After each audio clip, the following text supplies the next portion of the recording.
Wellman TV. Jeric Agosta. Kabanata 761. Ang mga martialists na nakatayo sa mga bubong ng mga gusali sa paligid ay umalis sa bakuran kasama si Waldo at ang iba pang matatanda. Sa isang iglap, si Leland na lang ang naiwan sa bakuran. Tumalon siya mula sa lupa at lumapag sa balkonahe ng pavilion. Nakatitig kay Emma at Jeric, sinabi niya, "Sumama ka sa akin." Pagkatapos noon, naglakad si Leland sa loob ng pavilion. Natarante si Emma, iniisip kung saan siya dinadala ng kanyang ama. Gayunpaman, sinabi pa rin niya kay Jeric, "Sumama ka sa aking ama." Pagkatapos, sinundan nila si Leland sa pavilion. Inakay ni Leland ang dalawa sa unang palapag. Pagkatapos, pumasok siya sa isang study sa palapag na iyon. Naglalakad papunta sa isang bookshelf, itinulak niya ito ng bahagya upang ilipat ito ng halos 4 pulgada ang layo, na inilantad ang ladrilyong pader sa likod nito. Iniunat ni Leland ang kanyang palad at idiniin ang isang laryo sa dingding. Nakapagtataka, ang ladrilyo ay itinulak sa dingding. Sa susunod na sandali, 2 palapag na tile na humigit kumulang 40 pulgada ang haba at lapad ay bumukas pababa, na nagpapakita ng isang hagdanan. May lihim na daanan pala sa ilalim ng sahig. Ang mahinang ilaw ay lumabas mula sa lihim na landas sa ilalim ng lupa. Tumingin si Leland kina Emma at Jeric habang sinasabi niya, "Ang landas na ito ay maaaring maghatid sa iyo palabas ng Peach Secret Realm at sa labas ng Dragonspire Secret Realms. Kayong dalawa umalis sa landas na ito." Gayunpaman, umiling si Emma sa kanyang ama at sinabing, "Pare, hindi ako aalis. Darating ang mga tao mula sa iba pang 3 secret realms. Kung hahayaan kitang harapin sila, hindi ko mapapatawad ang sarili ko habang buhay." Naantig si Leland sa kanyang sinabi. Gayunpaman, sinabi pa rin niya sa kanya sa isang napakahigpit at kahit na galit na tono, "Emma, live with Jeric. Kung mananatili ka rito at mahuli ng mga tao mula sa iba pang 3 secret realms kapag nakapasok sila, hindi ka lang mabibigo na tulungan ako kundi maging pasanin ko rin. Kung pipiliin mo pa ring manatili, nangangahulugan iyon na gusto mo akong patayin." Nagkunwaring galit si Leland. Ito lang ang mapupuntahan niya para pilitin si Emma na umalis. Kung mag-aaksaya sila ng mas maraming oras, maaaring mawalan ng buhay si Emma kapag pumasok ang puwersa ng iba pang 3 secret realms. Nadurog ang puso ni Emma nang marinig ang mga sinabi ni Leland. Tumulo ang mga luha sa kanyang mga mata. Hindi niya gustong iwan ang kanyang ama o hayaan itong harapin ang panganib ng mag-isa. Gayunpaman, siya ay masyadong mahina upang maging kapaki-pakinabang sa kanya. Sa katunayan, kung siya ay mananatili sa likuran, maaaring siya ay mahuli ng kanilang mga kaaway at idawit ang kanyang ama. Tiyak na ayaw niyang mangyari iyon. Sa makatuwid, sa ilalim ng galit na titig ni Leland, siya. "Nawalan ako ng nanay. Ayokong mawala ka." Sinabi sa kanya sa isang nabulunan na boses, "Ama, mag-iingat ka." Sumakit ang puso ni Leland sa mga sinabi nito. Gayunpaman, hindi siya nang ahas na magpakita ng anumang bakas ng kalungkutan sa kanyang mukha. "Emma, umalis ka na." Sabi niya nang seryoso ang mukha. "Hanggat umalis ka, wala na akong dapat ipag-alala, at kahit matalo ako sa labanan, makakatakas ako ng ligtas," dagdag niya. Bagamat kumilos siya na parang magiging okay siya, alam niya na hanggat nakapasok ang mga master ng iba pang 3 secret realms, magkakaroon ng mahirap na labanan na naghihintay sa kanya. Sa oras na iyon, mas magiging imposible para sa kanya na makatakas ayon sa gusto niya. Tatayo siya sa Peach Mansion para mabuhay o mamatay.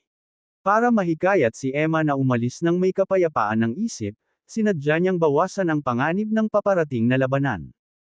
Bahagyang gamaan ang loob ni Emma nang mabalitaan niyang makakatakas ng ligtas ang kanyang ama. Kaya, sinabi niya sa kanya, "Okay.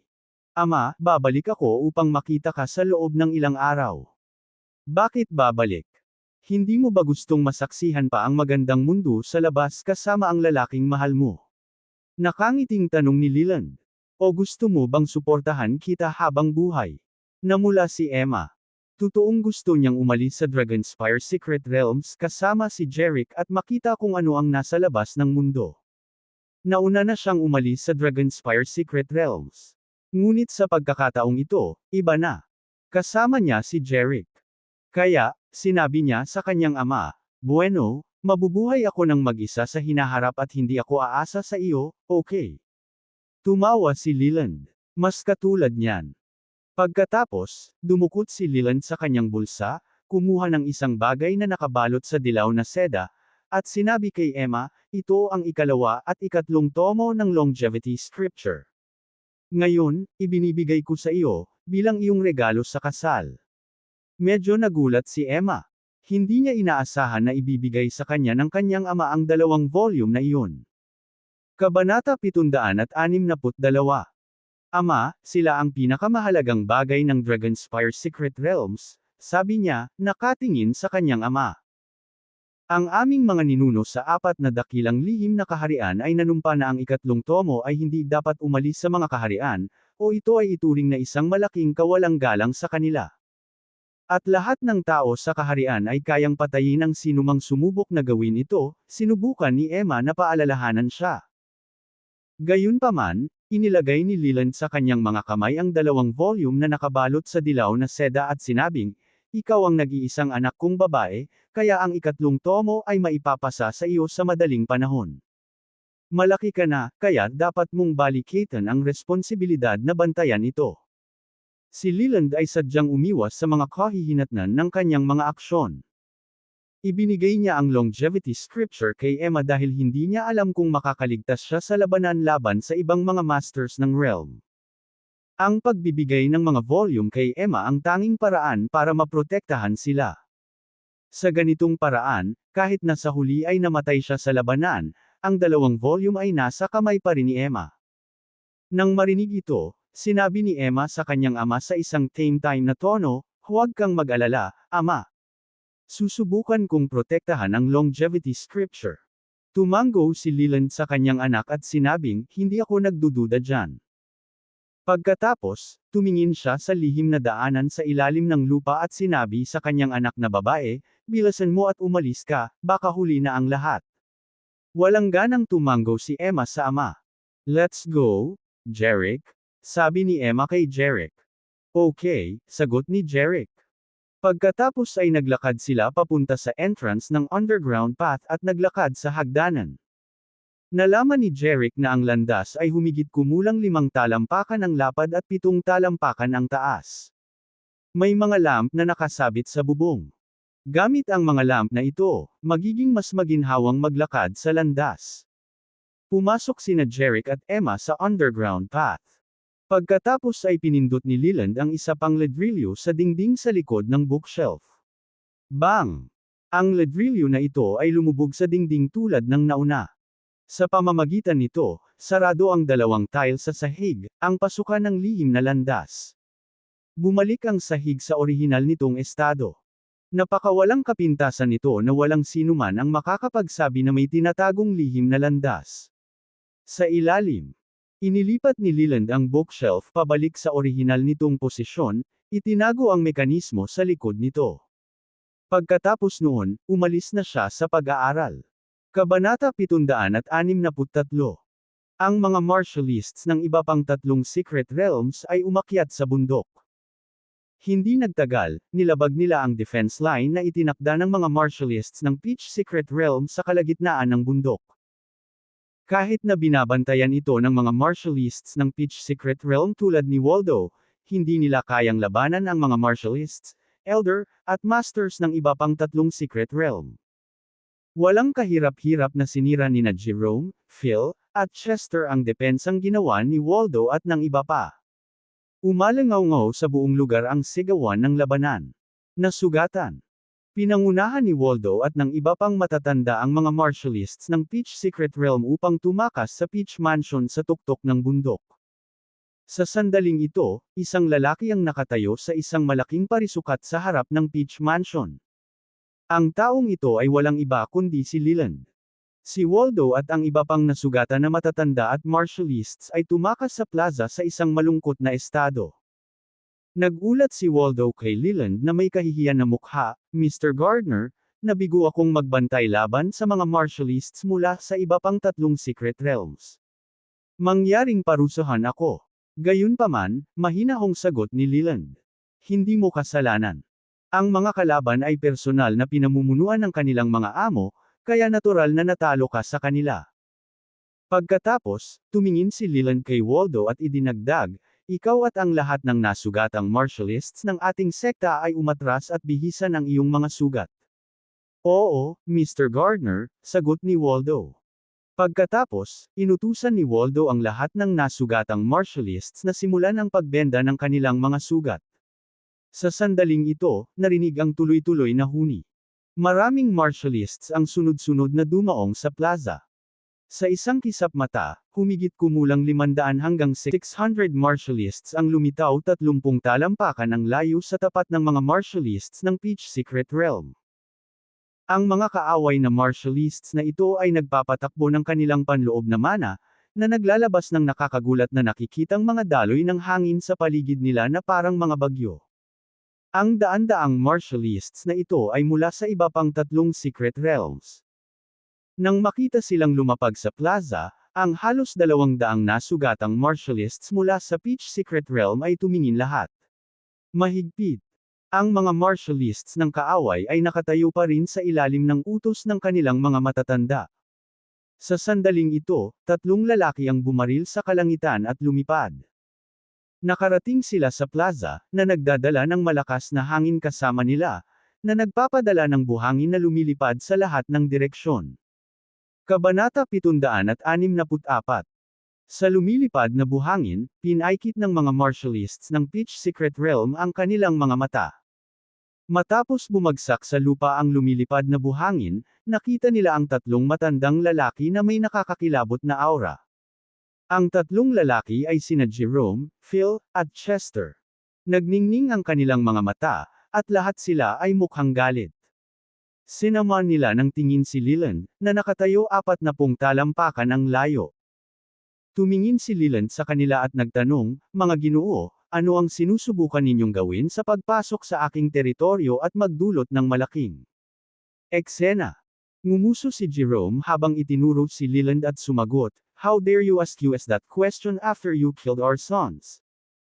Galit na putol ni Chester, Leland, pareho tayong master sa Dragonspire Secret Realms, pero pinatay mo talaga ang anak ko.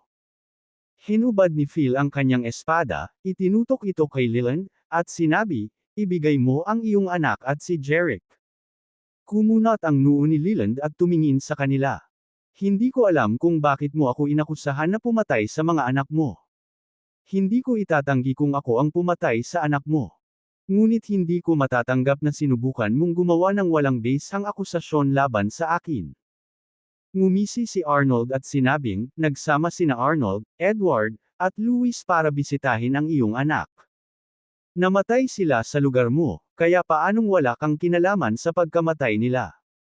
Since you insist that it has something to do with me, please show me your proof, sagot ni Leland. Sa sandaling ito, nagsalita si Chester na may mapanuksong ngiti. Magpapakita ako sa iyo ng patunay, Mr. Gardner. Tumingin si Leland kay Louis at sinabing, so, may patunay ka. Hindi sumagot si Chester bagkus ay tumingin sa isa sa mga martialists ng Peach Secret Realm. Neil Williams, tumayo ka. Sa sigaw, isang lalaking nasa edad 50 taong gulang na may bigot ang humakbang pasulong mula sa karamihan ng Peach Secret Realm. Ang lalaki ay eksaktong si Neil, the cook. Nang makita siyang humakbang pasulong mula sa karamihan, sina Leland, Waldo, at ang iba pa ay nag-aalinlangan na tumingin sa kanya. Nakilala nila siya bilang tagaluto sa Peach Mansion. Iniisip nila kung anong ebidensya ang maaari niyang taglayin. Habang naguguluhan ang mga tao sa Peach Mansion, lumapit si Neil, the cook, kay Chester at sinabing, greetings, Mr. Joplin. Tumango si Chester. Neil, sabihin kay Mr. Gardner kung paano namatay sina Arnold, Edward, at Louis. Tumango si Neil, the cook, at sinabing, oo, Mr. Joplin. Nang makita kung gaano kagalang-galang si Neil, the cook, kay Chester, napagtanto ni Leland at ng kanyang mga tauhan na ang ordinaryong kusinero ay isang especially iya na binili ni Chester. Malamang na natiktikan at nang-alap si Chester ng mahalagang impormasyon tungkol sa Peach Mansion sa pamamagitan ng kusinero na ito. Mukhang galit na galit si Leland. Hindi niya akalain na may traidor sa kanyang mga tauhan. Sa oras na ito, tumingin si Neil, the cook, kay Leland at sinabing, Mr. Gardner, narito ang bagay. Mga 1 hanggang 2 oras ang nakalipas, pumunta ako sa kuweba sa likod ng bundok para maghatid ng pagkain kay Jeric. On the way there, nakasalubong ko sina Arnold, Edward, and Louis. Nalaman ko sa usapan nila na kakabisita lang nila kay Miss Gardner. Gayunpaman, hindi sila makikita ni Miss Gardner maliban kung nailigtas nila si Jeric, na nakakulong sa kuweba. In order to please her, the three young. Pumunta ako sa kuweba para iligtas si Jeric. Bukod dito, hiniling nila sa akin na sabihin kay Jeric na magpanggap na may sakit upang magkaroon sila ng pagkakataong iligtas siya. Gumawa ng kwento si Neil, the cook. Sinabi niya na si Jeric ay nagkunwaring nalasan at napahiyaw matapos malaman ng huli na gusto siyang iligtas nina Arnold, Edward, at Louis. Sumugod ang mga martialists na nagbabantay sa kuweba, binigyan ng pagkakataon sina Arnold, Edward, at Louis na makalusot sa kuweba at sabihin sa mga gwardya na iulat ito kay Leland. Matapos paalisan ang mga bantay, agad na pinalabas nina Arnold, Edward, at Louis si Jeric sa kuweba. Dinala nila siya sa bangin sa likurang bundok gaya ng ipinangako nila kay Emma. Nagpatuloy ang kusinero sa kanyang kwento. Sinubukan ni na Miss Gardner at Jeric na tumakas mula sa bangin. Naghanda si Miss Gardner ng mga lubod para sa pag-akyat. Gayunpaman, pagkatapos na mailigtas ni na Arnold, Edward, at Louis si Jeric, si Miss Gardner at Jeric ay naglunsad ng isang palihim na pag-atake laban sa kanila, na nasugatan ng husto. Walang tigil sa pagsasalita si Neil, the cook. Gayunpaman, galit na galit si Leland sa Lick. Galit niyang sigaw sa kusinira, tataksil ka, tumahimik ka. Kung maglakas loob kang Sir On muli ang aking anak, papatayin kita kaagad. Kabanata 764. Galit na galit si Leland dahil kilalang kilala niya ang kanyang anak. Hindi maaaring maging tuso at malupit si Emma gaya ng sabi ni Neil Cook. Alam ni Leland na kahit na hindi gusto ni Emma sina Arnold, Edward, at Louis, hindi siya papatay noon. Gayunpaman, ngumisi si Jerome at sinabing, Mr. Gardner, binyantaan mo si Neil na tumahimik dahil natatakot kang ibunyag niya ang katotohanan, tama ba? Wala akong dapat ikatakot. Nagalit lang ako na siniraan niya ang aking anak ng ganoon, ngumuso si Leland at sinabi. Tumingin si Jerome kay Neil at nagtanong, Neil, sinusubukan mo bang Sir On ang anak ni Mr. Gardner? Agad na sumagot si Neil, the cook. Hindi, Mr. Pine, si Arnold, Edward, at Louis ay nahulog sa kailaliman dahil lamang nakipag-ugnayan si Miss Gardner kay Jeric para saktan sila. Then, show your evidence to Mr. Gardner, sabi ni Jerome. Sagot ni Neil at kinuha ang kanyang cellphone sa kanyang bulsa. Nag-play siya ng video sa telepono, na nagpakita kung paano nakatatak si Jeric sa bangin sa likurang bundok. Sa video, sa isang malakas na boom, isang katlo ng gilid ng bangin ay nahulog sa malalim na bangin kasama sina Arnold, Edward, at Louis. Nang basagin ni Jeric ang bangin gamit ang isang selyo. Si Neil ay nagtatago sa likod ng isang bato at ni-record ito gamit ang kanyang telepono. Pagkatapos, sinabi ni Neil kay Chester ang nangyari sa bangin. Iniulat ito ni Neil kay Chester sa 2 dahilan. Una, kinuha siya ni Chester bilang isang especially iya sa Peach Mansion.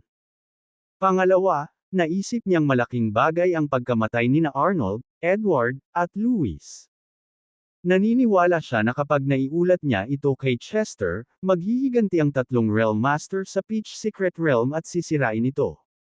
Sa oras na iyon, tatanggap siya ng malaking gantimpala bilang isang taong nagbigay ng ganoong mahalagang impormasyon. Naisip pa niya na malamang na siya ang magiging bagong pinuno ng Peach Realm pagkatapos mamatay si Leland. Kahit na siya ay isang pinuno lamang sa pangalan, masaya siya tungkol dito. Kaya, ang kanyang kasakiman at ambisyon ang naging dahilan ng pag-atake ng tatlong Realm Master sa Peach Mansion. Bagamat nakatayo siya 40 talampakan ang layo mula kay Neil, malinaw na nakikita ni Leland, isang Martial King, ang video. Matapos panoorin ang video, hindi nagulat si Leland na haharapin ni Jerick sina Arnold, Edward, at Louis. Ang ikinagulat niya ay nabasag ni Jerick ang isang katlo ng bangin gamit ang isang selyo ng kanyang paa. Nakakamanghalang ang lakas ni Jerick. Nang makita ang pagtataka sa mukha ni Leland, sinabi ni Jerome na may mapanuksong ekspresyon, Mr. Gardner, napanood mo na ang video. Kabanata 765. Ano pa ang sasabihin mo ngayon? Agad na natauhan si Leland at sinabing, gusto ko lang sabihin na halata sa video na binasag ni Jerick ang bangin. Magkahiwalay. Anong kinalaman nito sa anak ko? Kung gusto mong ipaghiganti ang iyong anak, hanapin mo si Jerick. Sa pagsasalita tungkol dito, hindi maiwasan ni Leland na magtaka kung umalis sina Jerick at Emma sa Dragonspire Secret Realms.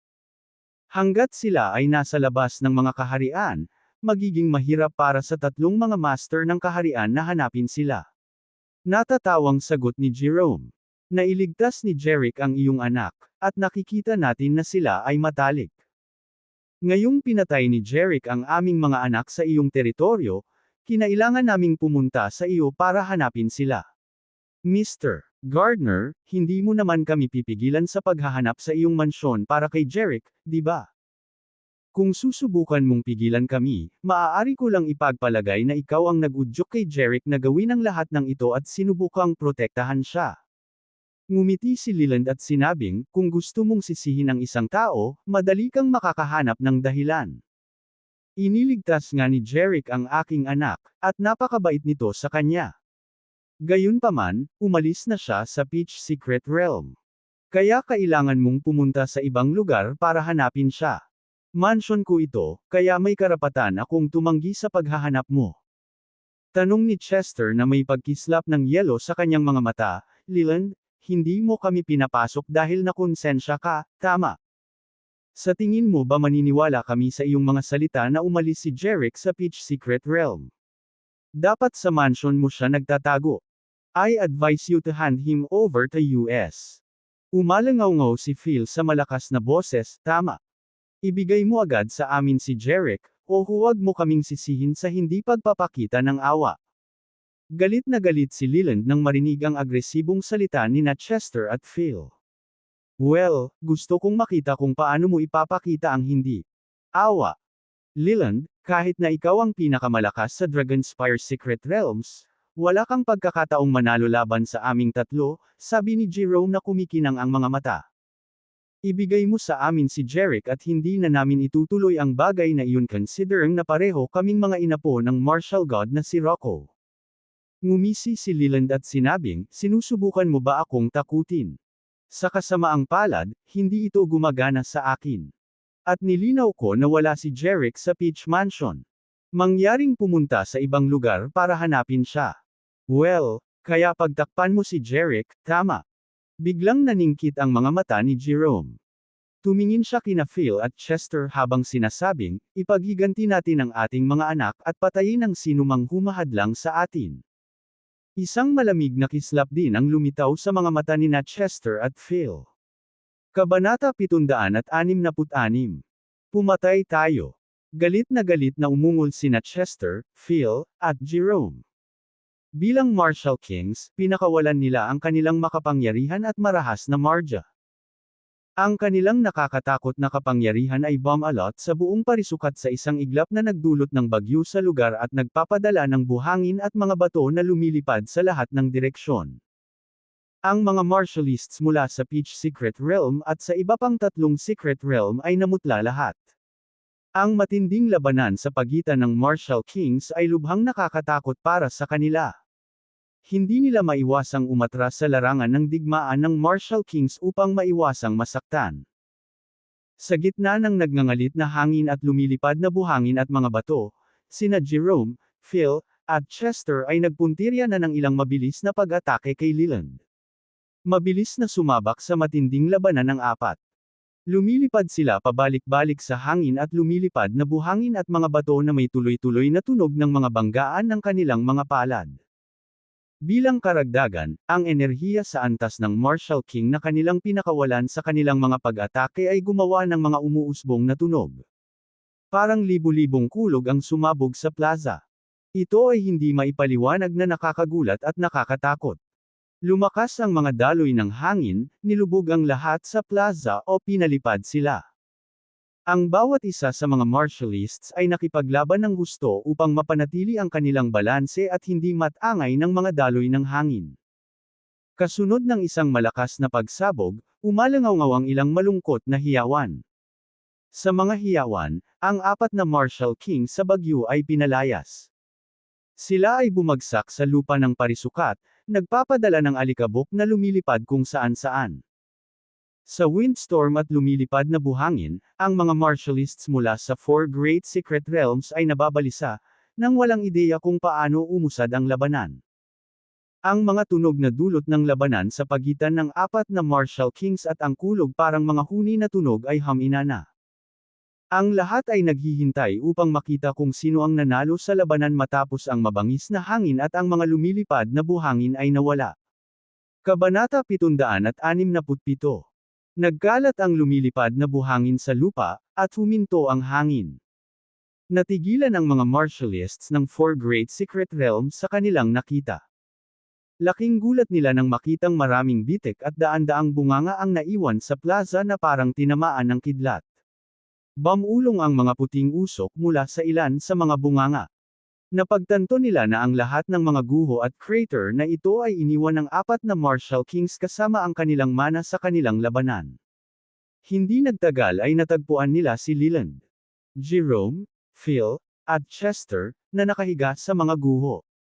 Naghihintay ang mga martialists kung sino sa 4 na Martial Kings ang maaaring bumangon. Noon lang, medyo gumalaw si Jerome sa mga guho. Iniunat niya ang kanyang mga kamay at hinukay ang lupa sa ilalim niya. Pagkatapos, habang ang dalawang kamay ay nakahawak sa lupa, dahan-dahan siyang bumangon. Medyo namutla ang mukha niya, halatang may mga minor injuries siya. Ngunit walang nakikitang dugo o mga gasgas sa kanyang katawan. Nakahiga malapit sa kanya, nagpupumilit ding tumayo sina Phil at Chester. Gayunpaman, mas malubhang na sugatan sila kaysa kay Jerome. Sa kanyang buhok na nakakalat at ang kanyang mukha ay namumula, si Phil ay may mga bahid ng dugo sa gilid ng kanyang mga labi. Kung ikukumpara sa kanya, halatang mas mabigat ang sugat ni Chester. Namumula ang kanyang mukha, mapurol ang kanyang mga mata, at umagos ang dugo sa gilid ng kanyang labi. May bahid ng dugo ang damit sa dibdib niya. Malubhang nasugatan si Chester. Sa kabila noon, nagawa pa rin niyang tumayo mula sa lupa. Gayunpaman, si Leland, na nakahiga 12 talampakan ng layo, ay walang reaksyon. Si Waldo at ang iba pang martialists mula sa Peach Mansion ay nag-aalala sa kanya. Sa sandaling iyon, gumalaw ang palad ni Leland na nakabaon sa loob. Pagkatapos, bumaligtad ang kanyang katawan habang nakahawak siya sa lupa, tinutulak siya mula sa mga guho. Ang kanyang buhok ay nakakalat, at ang kanyang mukha ay kasing putla ng isang kumot. Mukha siyang mahina na parang hinihipan siya ng banayad na simoy ng hangin. Ang mga mata ni Waldo at ng iba pang martialists mula sa Peach Mansion ay kumikinang sa tuwa. Sa wakas ay tumayo na ang kanilang amo. Gayunpaman, laking gulat nila nang makitang puno ng dugo ang damit ni Leland sa dibdib. Kabanata 768. Halatang-halata na siya ay malubhang nasugatan at hindi na makalaban. Kahit na maswerte si Leland na nakaligtas sa labanan laban sa 3 Realm Masters, siya ay talagang nasugatan ng husto. Nagawa rin niyang magdulot ng matinding pinsala kay Chester at maging kay Phil. Gayunpaman, dahil nag-iisa siyang lumalaban, nabigo siyang masaktan ng husto si Jerome. Bahagyang nalungkot si Leland tungkol dito. Isang kampante ng ngiti ang lumitaw sa mukha ni Jerome habang nakatingin kay Leland at sinabing, "Leland, nasaktan ka na ng malubha, at hindi mo na maipatuloy ang pakikipaglaban. Dahil pareho tayong galing sa Dragonspire Secret Realms, mabibigyan kita ng pagkakataong magpakamatay at iwanan ang iyong katawan sa isang piraso. Kung gagawa ako ng hakbang, hiwa-hiwalayin kita. Nang marinig ito, mukhang baliw si Waldo, ang iba pang matatanda, at ang mga martialists ng Peach Mansion. Sumigaw sila, hindi kami papayag na saktan mo si Mr. Gardner. Protektahan natin si Mr. Gardner. Pagkatapos, agad na pinalibutan ni Waldo at ng ilang martialists ng Peach Mansion ang nasugatan na si Leland upang protektahan siya. Titig na titig sila kay Jerome, determinadong protektahan si Leland at labanan ang kanilang kaaway hanggang sa kamatayan. Nang makita iyon, nagpakita ng malamig na ngiti si Jerome at sinabing, "Sa tingin ba ninyo, kayong mga tao, isang grupo ng mga bagay na walang kabuluhan, ay maaaring pigilan ako sa pagpatay kay Leland?" Nakakatawa. Nang matapos siyang magsalita ay itinaas ni Jerome ang palad niya. Sa isang boom, ang hangin ay nag-vibrate, at isang bola ng pilak na enerhiya ang kumikislap sa kanyang palad. Isang di nakikita at nakakatakot na hangarin ng pagpatay ang agad na bumalot sa hangin, na nahuli kay Waldo at sa mga martialists ng Peach Realm sa matinding pagkabigla. Sa susunod na sandali, si Jerome ay pumutok sa kanyang palad, na nagdulot ng dumadagandong na ingay sa hangin. Sa susunod na sandali, ang bola ng pilak na enerhiya ay bumaril sa mahiyain, na nakatutok kay Waldo at sa iba pang martialists ng Peach Mansion, na namangha matapos maramdaman ang nakakatakot na aura. Natauhan si Waldo at sumigaw, "Lahat, patakbuhin ang iyong panloob na mana upang ipagtanggol laban sa lakas ng Martial King." Sa sandaling matapos siyang magsalita, agad niyang inilapat ang lahat ng kanyang panloob na mana sa antas ng Grandmaster, na lumundag patungo sa kanyang mga palad. Nang marinig ang kanyang mga salita, ang mga martialists ng Peach Mansion ay nagsimulang tumakbo ng kanilang panloob na mana ng walang pag-aalinlangan. Pagkatapos ay sumigaw si Waldo, "Atake!" Ang lahat ng mga martialists ng Peach Mansion ay agad na tumama sa panloob na mana na tumatakbo sa kanilang mga kamay. Ang panloob na mana ng higit sa 200 martialists ay nagtipon at bumuo ng isang bola na may diameter na higit sa 6.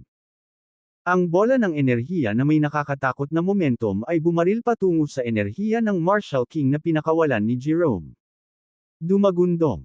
Habang nagsasalpukan ang dalawang bola ng enerhiya sa himpapawid, ang hangin ay nanginginig ng marahas na parang may lindol. Maging ang buong parisukat ay nagsimulang manginig. Nagbago ang ekspresyon ng lahat. Sa sandaling iyon, sabay-sabay na umatake ang mga martialists ng Peach Mansion, ang bola ng enerhiya na may diameter na mahigit 6 na talampakan ang bumaril. Bumangga ito sa lakas na kasing laki ng football mula kay Jerome at sumabog. Ang pagsabog ay nagdulot ng mabangis na hangin sa himpapawid, nagpapadala ng buhangin at mga bato na lumilipad sa lahat ng direksyon, na ginagawang parang impyerno ang lugar.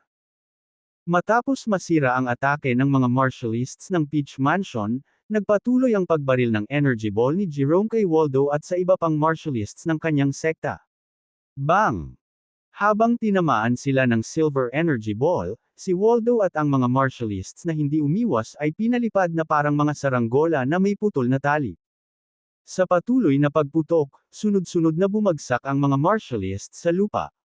Napaungol sila sa sakit at hindi makatayo. Si Leland, na protektado ng lahat ng martialists ng kanyang sekta, ay ang tanging tao na nanatiling nakatayo. Isang malamig na ngiti ang naglaro sa labi ni Jerome. Ang mga martialists ng Peach Mansion kasama na si Waldo ay hindi napigilan si Jerome na hawakan si Leland. Kahit na ang Grand Elder na si Waldo ay isang elite na Grandmaster, hindi siya kalaban ni Jerome, na isang Martial King sa beginner level. Ang lakas ng agwat sa pagitan nila ay tila maliit, ngunit ang katotohanan ay ang isang Martial King sa beginner level ay mas malakas kaysa sa isang elite na Grandmaster. Ang maliit na agwat na ito ay maaaring gumawa ng malalaking pagkakaiba. Ito ay totoo sa Martial Kings at Grandmasters. Iyon din ang dahilan kung bakit hindi sineseryoso ni Jerome si Waldo o ang iba pang martialists ng Peach Mansion nang gusto nilang hamunin siya. Wala lang sila sa level niya. Madali niyang matalo ang mga ito. Swoosh! Sa sandaling ito, biglang kumislap ang isang silver light sa kanang manggas ni Jerome. Kabanata 769. Kasabay nito, isang malambot na kumikinang na pilak na espada ang lumitaw sa kanyang mga kamay, na naglabas ng napakalaking aura. Pinandilatan ni Jerome si Leland na may mga matalim na mata ang layo. Leland, go to hell. Ang tatlong Secret Realm ang mamamahala sa Peach Secret Realm at sigurado akong mas gagawa tayo ng mas mahusay kaysa sa sinabi mo. Nang matapos siyang magsalita, mabilis niyang sinugod si Leland, tinaga ang lalamunan ng huli gamit ang kanyang pilak na espada na parang ahas na umaatake sa biktima nito. Nanlaki ang mga mata ni Leland sa gulat, puot, at bakas ng kawalan ng kakayahan. Pakiramdam niya ay wala siyang magawa dahil hindi niya kayang ipagtanggol ang sarili laban kay Jerome, lalo pa siyang talunin.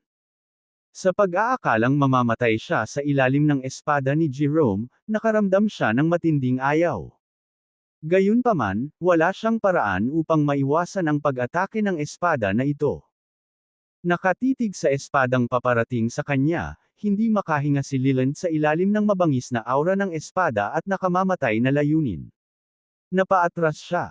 Gayunpaman, siya ay malubhang nasugatan at napakahina sa ngayon. Kaya, imposible para sa kanya na makaiwas sa pag-atake. Nang mapuputol na ng mabilis na espada ang kanyang lalamunan, isang figure ang biglang lumipad ng mabilis. Pakiramdam ni Leland ay parang bigla siyang natangay ng malakas na hangin. Sabay lapag ng isang lalaki sa kinatatayuan niya. Pati si Jerome ay nagulat din. Hindi niya inaasahan na may maglalakas loob na pigilan ang kanyang starry swordsmanship. Akala niya ay naghuhukay lang ng sariling libingan ang tao. Dahil nailigtas ng lalaki si Leland, dapat isa siya sa mga tao ni Leland. Gayunpaman, sa sandaling iyon, hindi maisip ni Jerome ang sinumang ganoon kalakas sa Peach Mansion. Gayunpaman, dahil naglakas loob ang lalaki na pigilan siya, hindi siya pinabayaan ni Jerome. Isang pamatay na hangarin ang sumilay sa mga mata ni Jerome. Sa susunod na sandali, siya ay nagpakawala, at ang kanyang espada ay kasing bilis ng isang shooting star, na may dalang nakakatakot na momentum ng pagpatay. Swoosh! Ang espada ay kumikinang na parang bulalakaw.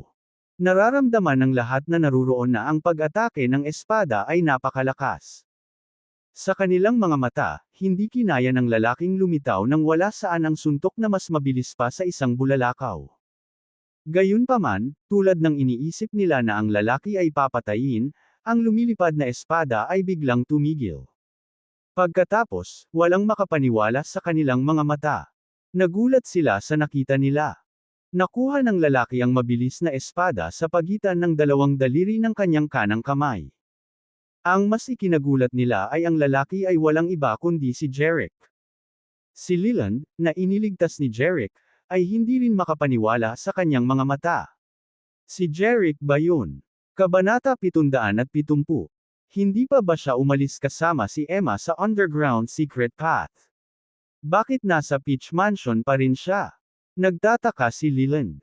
Bigla niyang napagtanto na hindi pa umaalis sina Jerick at Emma. Habang gulat na gulat si Leland, isang magandang babae ang lumipad palabas ng gate ng Peach Mansion. Pare, okay ka lang ba? Labis na pag-aalalang tanong ng dalaga nang mapunta siya sa harap ni Leland.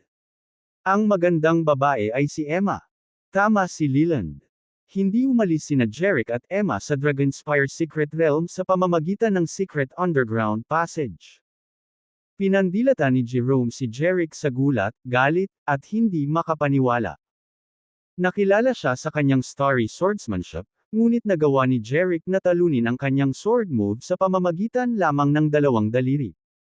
Para kay Jerome, isa lamang itong malaking kahihiyan. Ang mas ikinagulat niya ay hindi niya may tulak o may urong ang kanyang espada kahit 1 pulgada dahil nasalo ito ni Jerick sa pagitan ng kanyang mga daliri. Inilagay nito si Jerome sa isang dilema. Gayunpaman, tumanggi siyang maniwala na ang kanyang espada ay hindi makakawala sa pagkakahawak ni Jerick. Kaya, lihim niyang inilabas ang lahat ng kanyang lakas, sinusubukang ibalik ang kanyang espada. Lumipas ang 1 minuto. Lumipas ang 2 minuto. Lumipas ang 3 minuto. Kahit napawisan ang noo ni Jerome dahil sa pagsisikap nitong bawiin ang espada, nabigo pa rin siya. Nang makita ito ng mga tao sa paligid, nakuha nila ang mga pahiwatig. Hindi nila inaasahan na hindi na maibabalik ni Jerome, ang Marshall King, ang kanyang sandata mula sa pagkakahawak ng dalawang daliri ni Jerick. Walang maniniwala kung narinig nila ito. Nagpalitan ng tingin sina Phil at Chester, at kita nila ang gulat sa mga mata ng isa't isa. Talagang namangha sila. Hindi sila makapaniwala na ang isang Marshall King na tulad ni Jerome ay hindi na makabawi sa kanyang espada mula sa pagkakahawak ng dalawang daliri ni Jerick. Parehong nagulat si Leland.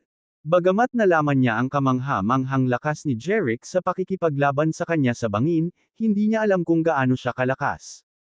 Ngayon, alam na niya. Si Jerick ay sapat na malakas upang talunin ang starry swordsmanship ni Jerome sa pamamagitan lamang ng dalawang daliri. Pinahiya pa niya si Jerome na hindi na maibalik sa pagkakahawak ang sandata niya. Labis na humanga si Leland sa kahangahangang lakas ni Jerick. Sa kanyang opinyon, maswerte na hindi niya nakalaban si Jerick sa Pitch Pavilion. Kung hindi, 10 beses na sana siyang napunta at mas masahol pa ng 100 beses kaysa kay Jerome. Hindi mailabas ni Jerome ang kanyang espada mula sa pagkakahawak ni Jerick. Habang lumilipas ang panahon, lalo siyang nakaramdam ng hiya. Nahihiya siyang ipakita ang mukha niya. Mabilis na napagpasyahan ni Jerome na hilahin pabalik ang kanyang espada gamit ang dalawang kamay dahil nabigo siyang gawin iyon gamit ang isang kamay. Ginamit niya ang dalawang kamay, isinasantabi ang kanyang dignidad. Sinimulan niyang hilahin pabalik ang kanyang espada. Sa sobrang pagod ay pawis na pawis siya at hingal na hingal. Nang sinubukan ni Jerome ang kanyang makakaya na bawiin ang kanyang espada mula sa pagkakahawak ni Jerick, ngumiti ang huli at sinabing, "Dahil gusto mong ibalik ang iyong espada, ibabalik ko ito sa iyo." Pagkasabi noon ay marahang binitawan ni Jerick ang espada. Si Jerome, na buong lakas para maibalik ang kanyang espada, ay nabigla. Sa susunod na sandali, bago siya makapag-react, siya ay bumagsak pa atras kasama ang kanyang espada. Habang gamulong siya sa lupa, ang matalim na espada sa kanyang kamay ay nag-iwan ng maraming aksidenteng hiwas sa kanyang katawan. Si Jerome, na gamulong ng 12 talampakan palayo, sa wakas ay bumangon sa lupa. Mayroong higit sa 10 hiwa ng espada sa kanyang katawan, at dumudugo ang mga ito, na mantsa ang kanyang damit. Ito ay hindi maipaliwanag na nakakahiya. Hindi inaasahan ni Jerome na biglang kumala si Jerick sa pagkakahawak. Nahulog siya ng husto, mukhang nahihiya at maraming sugat. Nag-alab ang galit sa kanyang mga mata. Wala siyang ibang gusto kundi lumunin ng buhay si Jerick.